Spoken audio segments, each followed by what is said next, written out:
Hey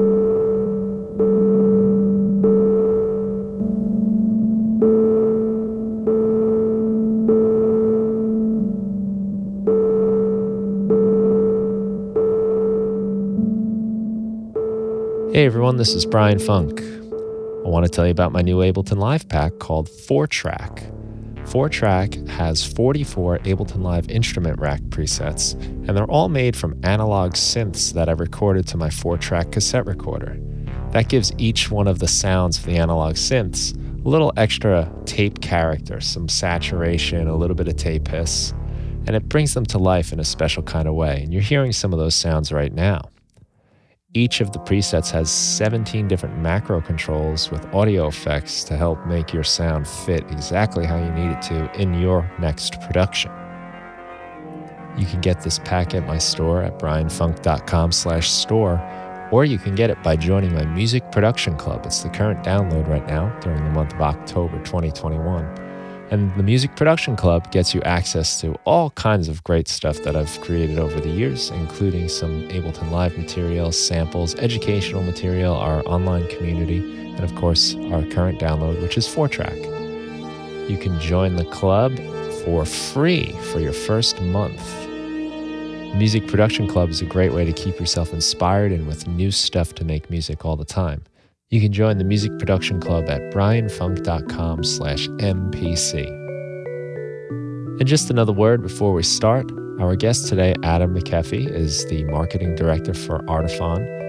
And Artiphon is offering 10% off of any products from their site if you use the code MUSICPRODUCTION. No space, just Music Production. So be sure to head to artiphon.com to check out all the cool stuff that they have on offer.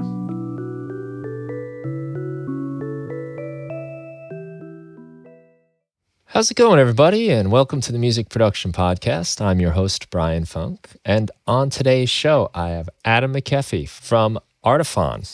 And Adam is going to talk to us about some of the new stuff going on with Artiphon. And we'll learn about the Orba and some of the other devices they have, and an exciting new one coming out very shortly. So, Adam, I'm very excited to talk to you. It's really cool to see you guys pushing the boundaries of music technology. Well, thank you, Brian. It's great to be here on the show. And yeah, it's really exciting times here at Artiphon. So I've just got my hands on the Orba here. I'm going to hold that up if anyone's watching, which is a pretty awesome and unusual device. The first time I saw it, I guess in the wild, sort of, if you can count over Zoom being in the wild, was Jordan Rudess had one when I interviewed him on the podcast. And he was really psyched about it, and he's playing around with it. And since then, I've seen it pop up like social media stuff, and it was fun to get my hands on it and just see what it can do. And I was pretty surprised at how powerful it actually is. It's deceptive. You know, it kind of looks just like, I literally have a Bluetooth speaker that looks almost exactly like this that goes in the shower. And that is not a very complicated device. This, though, has so much expression and really easy to use once you understand what you're doing. Really fun. Do you want to tell us a little bit about it? Well, you're hitting on something that was pretty intentional for us. At Artiphon, we try and design instruments that appear very friendly, very accessible, the kind of thing that anybody could walk up to and say, that looks neat, I want to play it. So we were very much inspired by how ubiquitous Bluetooth speakers have gotten. We really wanted Orba to just look like something that you would have in your home, a beautiful object that you'd put on the coffee table, not that different than a teacup or a piece of fruit. And so we're very inspired by just everyday household objects, and we wanted to take these objects that feel so good to hold in your hands and bring some of that into the actual industrial design of the product. Now, the other side of that is that we're all extreme music nerds and we love to push the boundaries. And so it's packed with, a very impressive list of features, and it can do an awful lot. So we always, with everything that we do, try and do both. Make it really easy and accessible at first, but so that it can grow with you and scale with you depending on how complicated you want to get. How much fun do you want to have over the course of a day? I can see how this would be something you could probably give to a person that really doesn't have much music experience, and they can be off making some beats and some small little ideas. But then, of course, we've got the integration with the MIDI and even MPE MIDI that allows for, this is such an exciting, time for how we're able to interact with our software using MPE. So that this is included. It's like a surprising thing to discover that it goes that deep. And yet, because with complexity comes, or with depth comes complexity. So sometimes you kind of lose accessibility when you want to go deep, but I think you guys have done a nice job in just keeping it immediately accessible. But then, hey, if you want to take it a step further, here's another layer you can explore. When we first started designing products, and I have InstrumentOne here, which for those of you who are watching and not just listening, we'll see. Everyone else will have to do a quick Google search. This was everybody just got GarageBand on their iPhones for the first time, and we realized pretty quickly, okay, that fight is basically over. We now have every sound in the world at our fingertips at a moment's notice, and of course, sounds continue to get better. There's more and more libraries, so all of these VSTs are becoming so unbelievably realistic and advanced, and so we said, we need to think about the way people are going to play these sounds. It's not just enough to touch your iPhone screen. We need to think beyond that. Music is too important, right? Just to play a few notes on the GarageBand keyboard. And so we started designing controllers that would allow you to get the most out of those sounds so that you could strum, so that you could slide and do all of these different gestures that people have been doing for hundreds of years. We wanted to, really salute that tradition in music, and so the MIDI implementation in our products has always been really important. We want people to be able to access all of their favorite sounds effortlessly and in the most fun way, most intuitive way possible. So yeah, although everything I'm saying, it sounds complex coming out of my mouth, it's actually just designed to make things more natural, more human.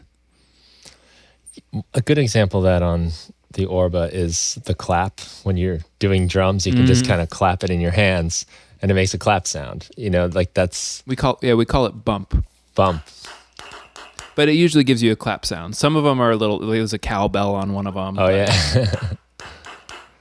But it makes so much sense, and you can actually perform that just as you're playing the notes on the little pie-shaped pads that are on there. I first remember when InstrumentOne came out, it caught my eye because it looked a lot like a guitar to me. I'm a guitar player, and I guess you are too. I see a few guitars behind you. There's not all mine, but yes. Yeah. Are you a lefty? It looks like you got a lefty. I'm lefty. The right-handed ones are my partners, and the left-handed ones are mine, which... For anybody thinking about getting Artiphon products, I'm like kind of the left-handed QA person, right? I don't let we don't let anything go out that's that hasn't been vetted by a true southpaw guitarist. Right. So, okay. So that's everything cool. works both ways. Yeah. Nice.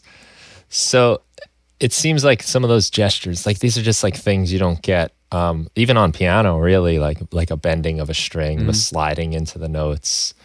That seemed like the InstrumentOne was trying to address some of those shortcomings, I guess you would say, based on MIDI keyboard inputs. Yeah, you're nailing it. So it could be why do keyboardists have all the fun, right? With everything we were just talking about, everybody's got these unbelievable sound libraries, and we just play them with these 88 key, usually less, little controllers. And so we really didn't think that was good enough. Of course, we added the capability of using the guitar fretboard, but we took that one step further. So instead of just strumming your E major chord, we made it so that you could tap just with one hand. And that adds a whole new layer of accessibility. So guitarists who maybe have a hand injury or something like that, they're finding new ways to be able to get back to playing guitar. So it goes even one step further than just let guitarists play MIDI. We're talking about providing people with a tool set so that they can really customize an instrument to play any way that they want. So that if they want to play with just one hand, or maybe they don't have any knowledge of the fretboard at all, but they still want to strum, we've created modes for that as well. So InstrumentOne is really interesting because it really is a Lego set. It's a tool that can be customized and played in 100 different ways. I'm guessing that works both right-handed and left-handed? Mm-hmm. Yeah, sure it is. Actually, InstrumentOne will automatically detect which way you're holding it, and we'll do all of that. Oh, really? Smart stuff for you. So it'll flip the notes around, basically? Like, what would take hours on your guitar to change the strings around? Yeah, that's exactly right. And we'll have to get you an InstrumentOne at some point as well, Brian, because I think you'd get a kick out of it, I'm sure. Well, I've seen a lot of people do, mostly on Instagram. It seems like Instagram is like, it's a great spot for watching people do like short little jams on things. And I see InstrumentOne come up quite a lot. Like it's just a quick thing they do. And they hold it in a lot of different ways. Some people hold it like a guitar. Other people I've seen play it almost like a piano, where it's in front of them instead of against their body. And it seems that it's got some things to it. I'm not exactly sure how, but like some of those gestures you were mentioning, like, you can see them doing things like, oh, I can't do that if I just slide my finger across the keyboard. Somebody who does like going in and tweaking will really love the InstrumentOne Editor, which allows you to pick between fretted versus fretless. It allows you to pick between tap or slide. And so it's basically this matrix of options to create your own instrument. And there probably are hundreds of permutations and different ways to play. But yes, just simply holding the instrument in different ways was a pretty new concept at the time. And now, like you said, we see people doing it on Instagram. So it took a little while, but we're absolutely there now. People really are playing these things and loving them. I think it's interesting that you guys, and just the possibilities of this, that traditional instruments like a guitar is set up a certain way, right? It doesn't understand if I flip it over that it needs to go to left-handed string orientation. And now, though, we have so much possibility in just how our instruments are laid out in front of us. And I guess I'm just pretty excited to see like where this is going to lead, because there's a lot, and up until like relatively recently, I think, maybe I'm not sure how old InstrumentOne is exactly, but 5-10 years in the last... we launched in 2016, so... Yeah, so like in the last decade, maybe, we're just starting to see like new things that aren't just kind of digital versions of instruments we already have. Like there have been some MIDI guitars, there've obviously keyboards, but now we're starting to see like the pad-based instruments more and more, and we're just getting these new ideas. I'm excited to see like where this goes and how you guys see that as a possibility. Well, and so listeners will have to, again, either do a little Googling or just imagine. But InstrumentOne, like you said, Brian, looked a lot like a guitar. It looks like a guitar was intentional. neck, basically. Looks like a guitar neck, right? And it can be played a variety of different ways. But most people see it and they say guitar. And that was intentional. We wanted to provide a bridge for people. InstrumentOne was the bridge from traditional ways of playing into new digital ways of playing. In some ways, we created it thinking that all of these country guitarists that I'm surrounded by in Nashville are trying to get into digital production, beginning to produce for themselves, and they need a tool that they can understand better than a keyboard. That's where that came from. And then a few years go by, and the landscape shifted again. And Orba, like I described before, which looks like a grapefruit cut in half with eight wedges on top that you play. This is an entirely new way of playing. This is saying, yet again, the landscape has changed, and we think that we can actually come up with some pretty clever ways of now that the technology is there, we can take all of this goodness and make it musical. And so that's been really fun. But InstrumentOne was a bridge, and Orba is an entirely new way of playing. And to be honest, there's something easier about that to understand. To piggyback on 100 years of guitar playing, and let alone the luthiers out there. InstrumentOne was pretty polarizing in the guitarist community. Orba's not. There are some people who don't like anything new, but most people see Orba and say, that's so cute, I want one. So in some ways it was easier to start from scratch, completely blank canvas with none of the same biases that everybody had when it came to guitar. People are very passionate and very nostalgic about their guitars. And so that was a tough battle, and it's been a lot more fun actually just to start with Orba completely fresh. I have some of those feelings about guitars myself, just the heritage of it in a way, like I've got into playing Telecasters recently. I never really played Telecasters before. And there was something about it that as soon as I started playing it, I immediately understood the history of the electric guitar in a different way, as it being one of the first, solid body electric guitars. So I really appreciated that design has just lasted and holds up. Now, I think it's kind of funny and interesting to hear that you got a little blowback, you said, from InstrumentOne. Is it... I have to imagine it's people expecting it to be a guitar, and just it's. I don't think that's what it's meant to be. It has design aspects from the guitar, but that might be some kind of misunderstanding of what its intended purpose is. It was one of these things that no matter how we positioned it, no matter how much time we spent on the email copy, people were always going to pick it up, and if it didn't play like their 1965 Yamaha acoustic, they were gonna have something to say about it.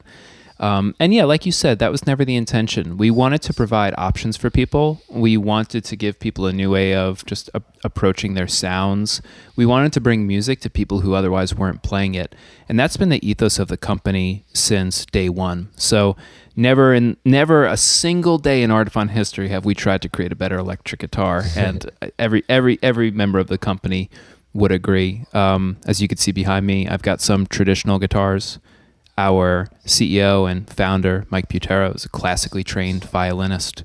So it's funny how much shade we get thrown at us, considering the fact that we are all traditionalists ourselves. We have one foot in the past and one foot in the future, but you can't design an 8-wedge new instrument without understanding music theory and the full course of MIDI implementation, and so there's a great deal of our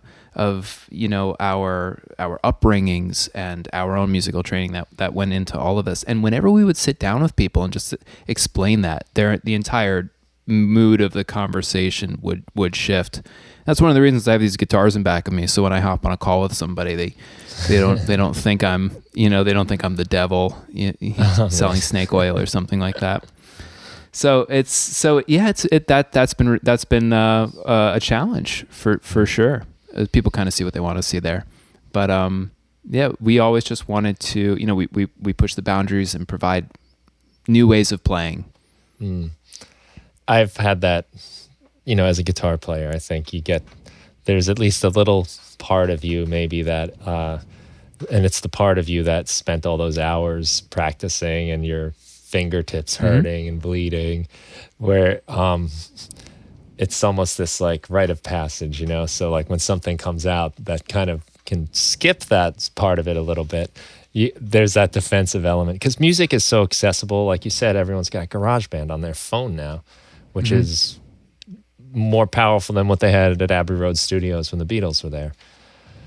And there's that part of, I guess, it took me a long time before anything I made resembled music on a guitar, and now you can show up in day one a lot of times have something. And we're very careful about using that word easy. So I don't know if we mentioned it, but I'm the director of marketing at Artiphon. So I have to think about this stuff a lot. And there are just certain words that when you use, they shift the conversation. And when we say the word easy, we get that pushback. Oh, well, I put in my 10,000 hours. Why should it be easy for anyone? And if you read our Facebook comments, you'll see it there too. People will say, trash, learn a real instrument. And I've worked here long enough that I don't get offended by that anymore. And I know where they're coming from because just like you said, they got their calluses the old-fashioned way. And I don't want to deny people of that experience. But music is a birthright. And music has been around far longer than this idea that you need to learn violin in a classroom or that you need to learn how to read sheet music. And I think that it's a relatively recent invention that we've locked it away behind a classroom, behind private lessons. And then you have your mom who loves to sing but doesn't think she's any good. Or the kid that wants to sing in chorus but is nervous that they're not a real musician.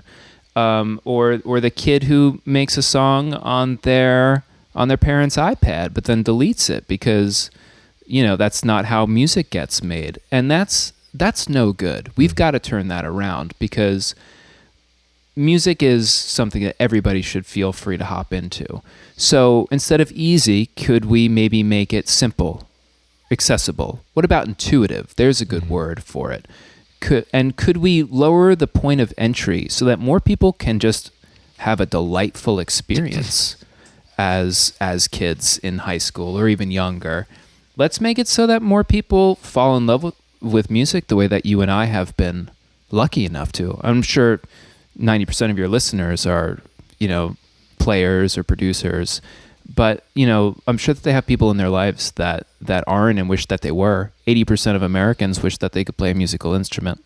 Only 8% do. So there's a huge divide there, and we absolutely are trying to rise to that occasion. So if you have an issue with that, then we can begin the debate. But it's never been about old instruments or new instruments. It's about trying to get more people to make music throughout the day, casually, just so that they can enjoy it the way that we have as well. Yeah, I've probably had those thoughts in my life in the past, but I really do enjoy that things are accessible to others. And even in teaching people guitar, showing them a few chords, I've said to them, it's pretty simple, but it's not easy. Yeah. The concept is simple, but it's not easy. It's going to take time. And I think that's very true about a lot of the types of ways we can make music these days. There's things, and I think this is the Orba is a great example. There's a lot of accessible and simple ideas to it and how to do it, but having some understanding of music is definitely going to help you get further along. Sure. But it's nice that it's this open door, because I'd never heard that statistic about 8% of people play instruments and 80% wish. And there are so many people, and I think the only reason I'm not one of these is because I was just kind of too dumb to realize it at the time. But there's so many people that just think I'm not musical. I can't do that. That's not for me. And it's for so many things in life. So many, especially creative things. I can't draw. I can't paint.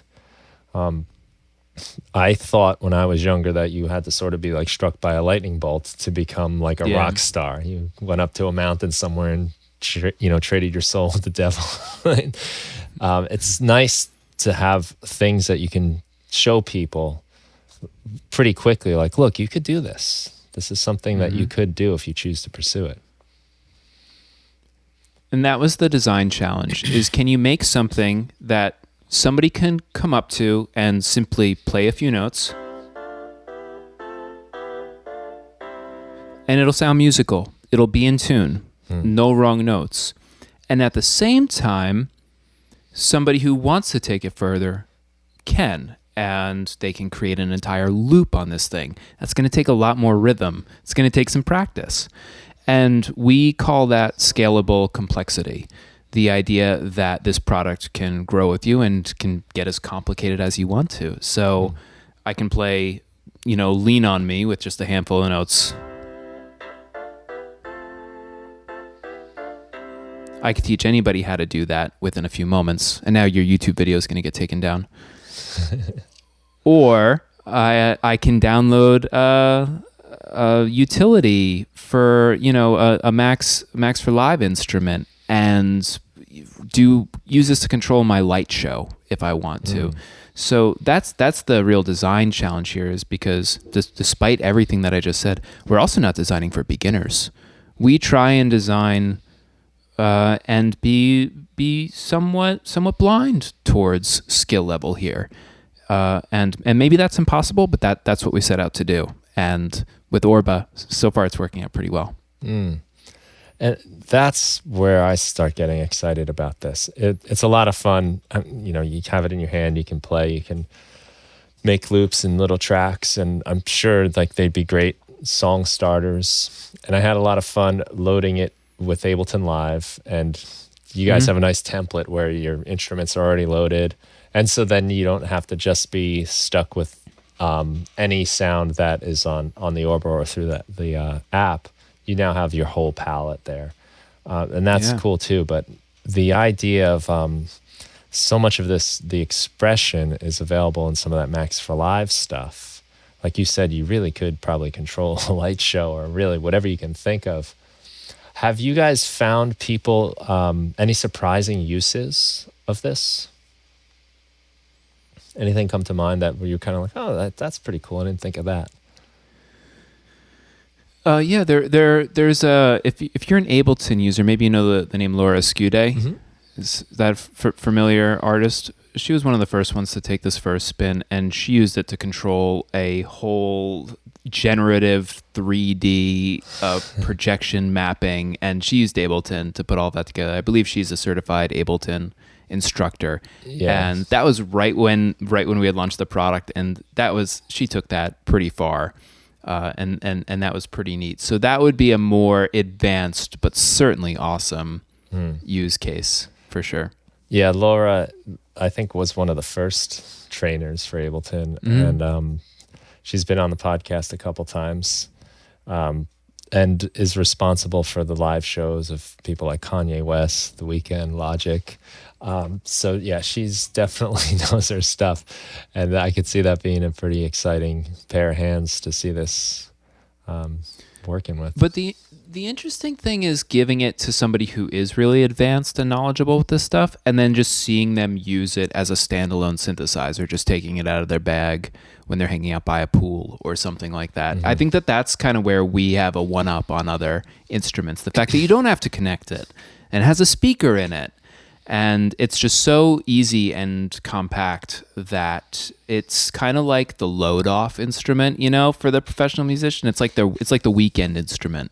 And that's really exciting. The idea that somebody who makes their money touring and has to lug around a B3 organ or something like that gets to just have fun and not think about it too much with this. Sometimes I do feel overwhelmed at just the gear, setting things up.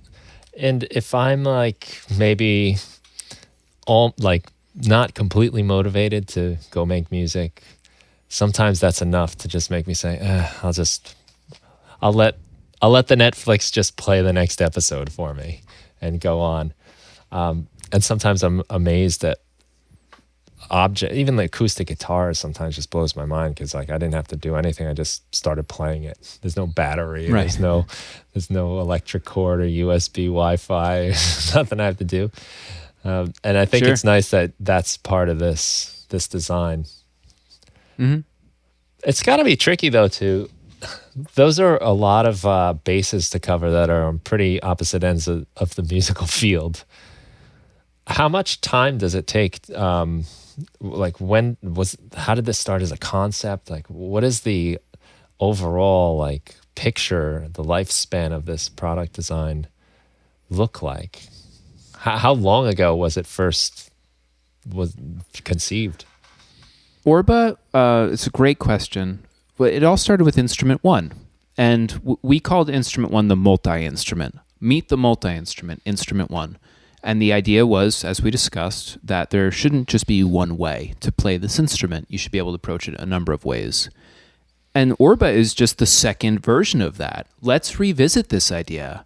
Let's take everything we've learned about the multi-instrument and let's put that in a smaller package. And it was about 2 years of research and development. We tried several different form factors, things that were a little bit more abstract, things that looked a bit like Orba, hemispherical, but much, much bigger, kind of like a big cow pie. And in the Artiphon headquarters, there's a dozen of these different shapes all laid out, and you can see all the different things that we wanted to do. But we very much wanted something that was just going to fit comfortably in your hand. I think that we're really just getting started. Although Orba's been out and been selling for about a year now, I don't think most people know about it. And it really does have a wide base of people that can find themselves in it. So I think we're just getting started with spreading the word about Orba. The interesting next thing will be the software that we designed for it and really bringing it to life with software. And that, of course, gets us into this really special announcement, which is by the time the show airs, we will have released OrbaCam, which is a new iOS companion app for Orba that allows you to film yourself making movies, making little videos with Orba.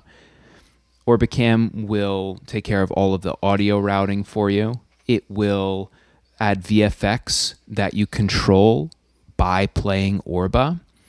And what we were trying to do here is all of these people playing Orba, they're already sharing to Instagram. They're already making videos. And it's been so fantastic to see that we wanted to continue to encourage that. And so we've actually built this app, OrbaCam, specifically for that. So this is, in a way, just a pretty serious product upgrade for us. And that's how I think we continue to get the word out about Orba. And I think it's got a very long life ahead of it. We're just getting started with some of these new, pretty different ideas. It's nice as a user, to get this sort of update that suddenly expands the device into a whole other realm of expression, into video. We've got a new area. And that's nice too. As far as it goes, a lot of musicians are very focused on music, and then the video is also becomes a part of things, but it's a whole new territory, really. It's a whole new skill to learn. So to see it bridged over that sounds exciting. And you're controlling the video effects straight with the Orba. So is that happening in concert with the music as well? There must be some interaction. So let's see if we can do just a very fast demo here. And of course, this is only going to make sense if you're watching, if you're watching the YouTube video. But just to give you a really, really fast demonstration here, if I play Orba, I'm actually, as I move my finger in and out of Orba, I'm actually changing the color of the sky above the bridge here. Mm-hmm. Then you're sliding your finger across one of those grapefruit slices up and down, right? Which affects the filter I noticed on some of the synth sounds. Yeah, this is what we call the gestures of Orba, and Orba has a half dozen different gestures. We mentioned a few. You can bump it, and it gives you a clap sound. You can shake it, and it sounds like a shaker. And what I was just showing is called radiate. And those listening, close your eyes, not if you're driving, and imagine moving your finger in and out from the center of your half grapefruit. And that actually controls different envelopes in the synth as well as volume, and we call that radiate. So you radiate in and out of a pad to control sound. And with OrbaCam, that controls the VFX. There are several other gestures as well, like tilt, which usually adds vibrato or something similar like that. And that's how we were able to get away with an 8-pad device, right?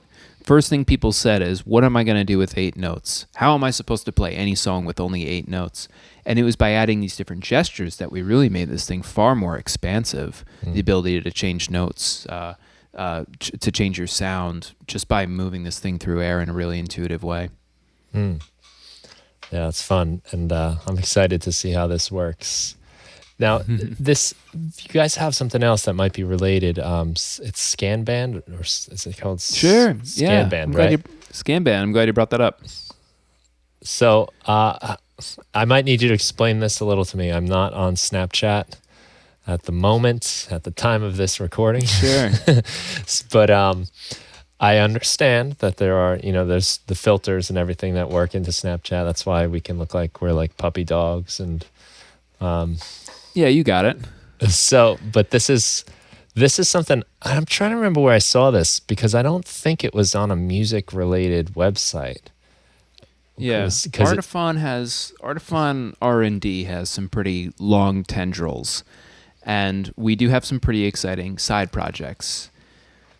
Snapchat, some people usually know it as, like you said, you turn into a puppy dog. But what some people don't realize is that Snapchat is absolutely leading the charge when it comes to augmented reality and machine learning. So the technology that turns you into a puppy dog is state of the art.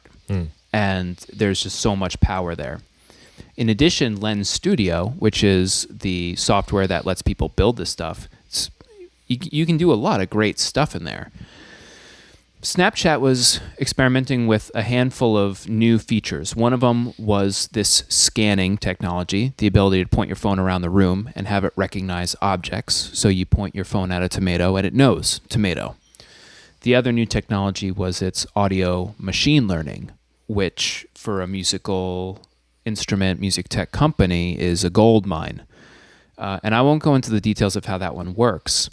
But partnering directly with Snap for the release of these 2 new features, we came up with this idea called ScanBand. ScanBand allows you to scan the objects all around you and turn them into a musical instrument. So if I scan my dog, I'll get a sticker that looks like a dog. And that sticker will be placed in augmented reality. And then I can play that either by tapping on my phone or literally by waving my hand or in the air or kicking the icon, the sticker, as it floats there in space. I imagine that it's pretty difficult for your listeners to imagine what I'm saying right now, so I strongly recommend just visiting artiphon.com, and there's some great videos on ScanBand as well as Orbicam and all of this. But just like I was saying before, the idea is, can we bring music to more people? And not everybody's going to buy an Orba or an InstrumentOne.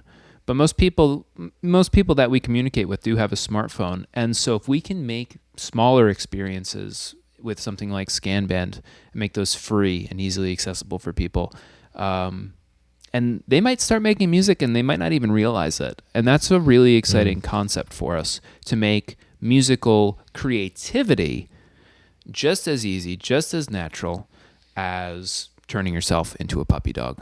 Why do those two things why can't it be as easy as the puppy dog face filter? Why can't we have both? So that's ScanBand, and that was a really exciting moment for the company. Yeah, it's just to kind of flesh it out for anyone listening, what it looks like to me, and maybe I'm a good person to explain since I don't know a lot about this stuff, but you have your phone and you're looking at yourself through your camera, and in your world are all these objects in the artificial reality that aren't obviously in your real world. But the people are moving their hands across these objects through that they see in their phone, and it creates different musical elements to their music or to their videos so that they can actually play kind of like with the air. And it's just kind of exciting to me because of what you said, that this is kind of sneaking people in the door of like musical creativity without knowing they're doing it. And sometimes it's the knowing you're doing it that makes the thing scary. I think when I first started playing guitar, I didn't really know I was playing guitar. I was just like, oh, if I want to play Enter Sandman, these are where my fingers go.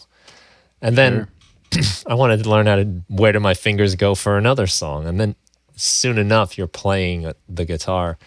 But before that, I would have said, I can't play a musical instrument. That's not what I do. I didn't know anyone that did it and wasn't around it. So this could be a lot of fun, and especially for young people because they're on these something like Snapchat, most of the day.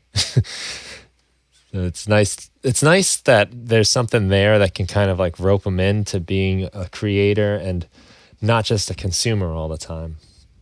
Sure. Yeah. And I think that social media definitely gets a bad rap. And I think oftentimes it's deserved.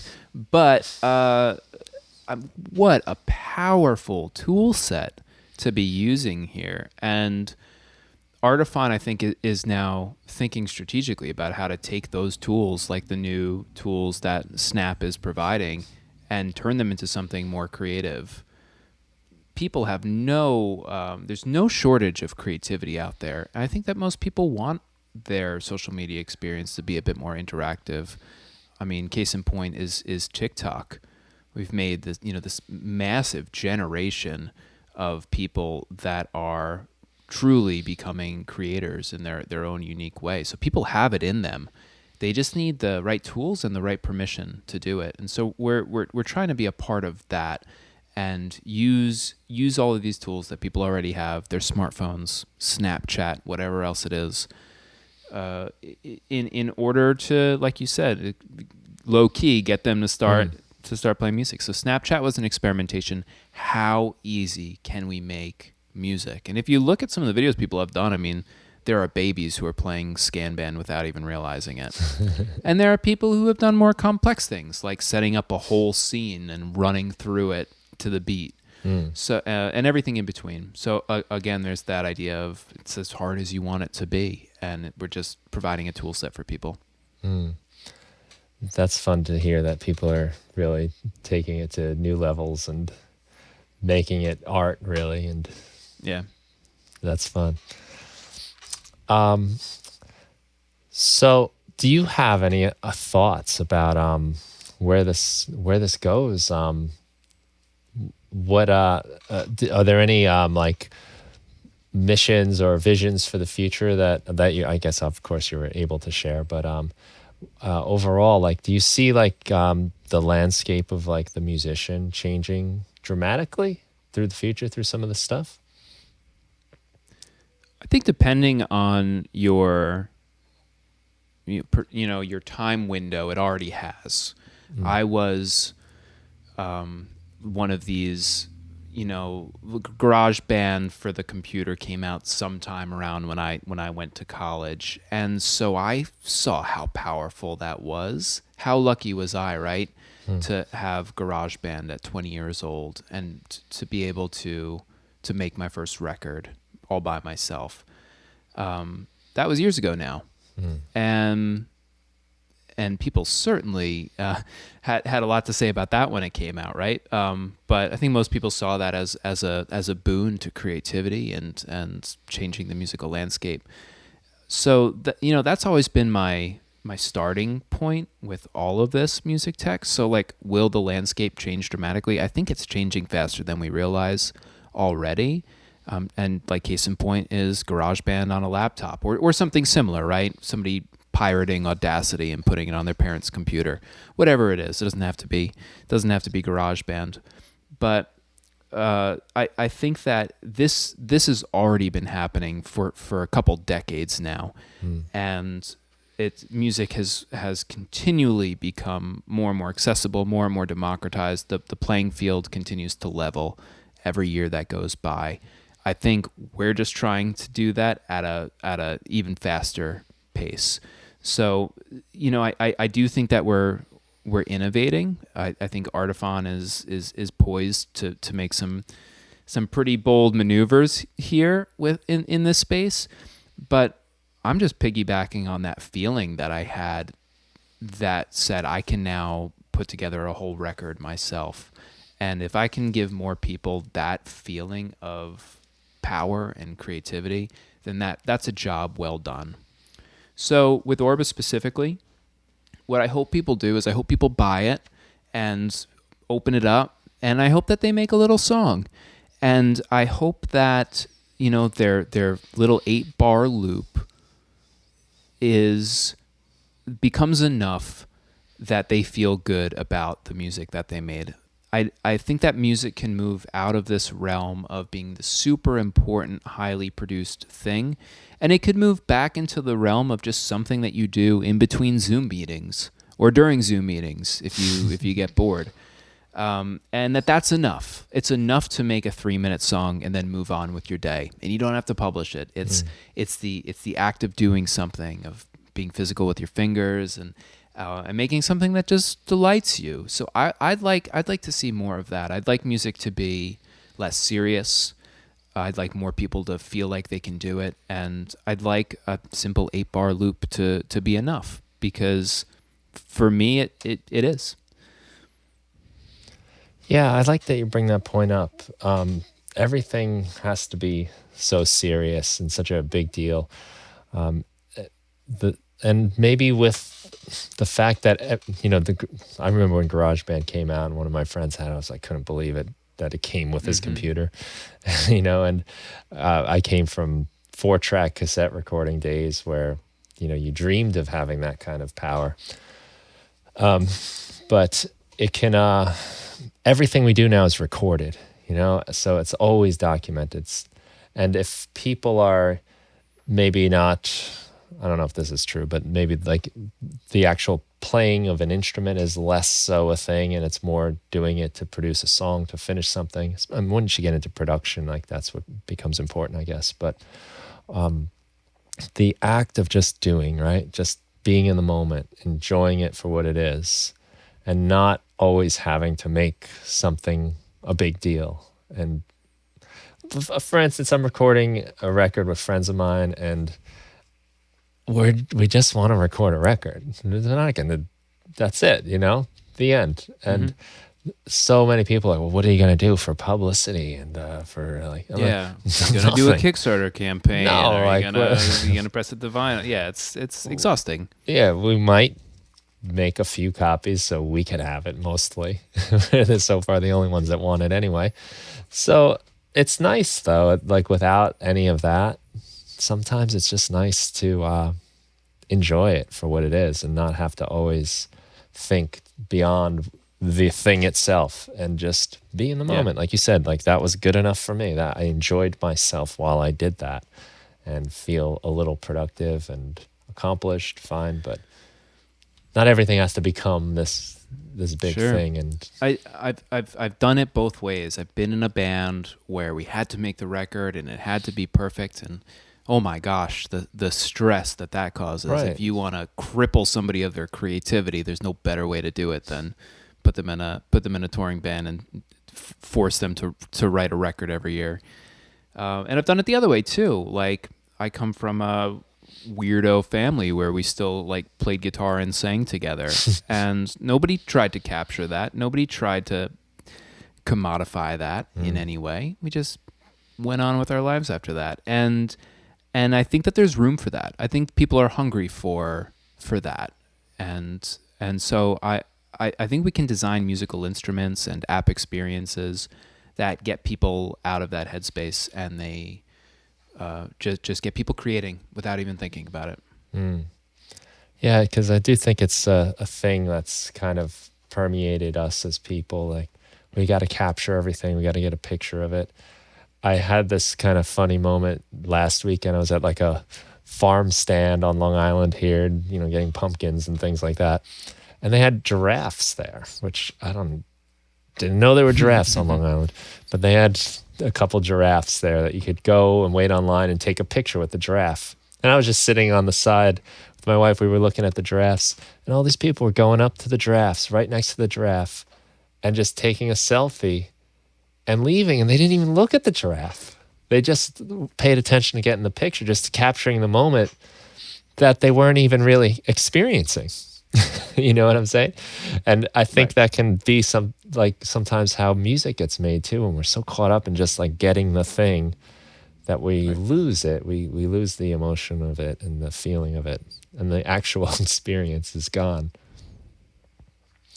So I think it's a cool thing that you guys are doing that, and that's part of the vision and the thought process behind it. Absolutely. So this is really fun. I'm having a great time playing around with Orba, and I'm excited to see what this app looks like with the videos. For me, for all the work I do, the video work is my least favorite. It's like the job part. I just have to make the video. I have to edit it. So it would be great if it was just a little more fun if I was playing it. So I don't know. Maybe I can find a way to make that work into my own productions. Yeah, it's in the early days here, but yeah, it's so funny. When studios get built these days, they're like, all right, well, what are we going to do for cameras? What are we going to do for lighting? Because there is no listening without some video component these days. Mm-hmm. And there's really no, of course there's apps for video editing, but I haven't seen anybody do it effortlessly yet. Orbacam is only for Orba, so we had it's a pretty refined set of features, but what it does very well, which is your Orba songs will sound great and they're going to look really fun, trippy, and convenient. Those are a cool combination of words right there. So we'd like to send you to artiphon.com. That's artiphon.com, where you can check out all this stuff. Orba's there, InstrumentOne. You can see the scan band, and also I'm sure that you'll have the new app Orbacam going too. A lot of cool stuff, and even just I recommend going to like the YouTube and even searching on Instagram just to see what people are doing with it, because it is fun to see like new stuff happening. And this is what's going to make our future in music making, just what people start doing with the new stuff that comes out. And this Orba right here is pretty exciting in how deceptively expressive it can be. So, and that's something I'm really interested in just these days, the expressivity, like as a guitar player, of all the subtleties you can do on a guitar. And it's nice to see this starting to come to life in more like electronic digital realms. So I thank you for taking the time, Adam, and also for all the work with the company to keep us musicians entertained and inspired and having a good time. Well, fantastic. Thank you so much for having me, Brian, and thanks everybody listening at home. All right. Thanks so much. And have a great day, everybody. Take care.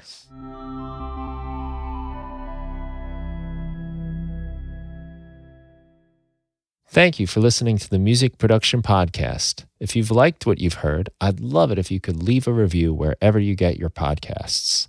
Thanks very much.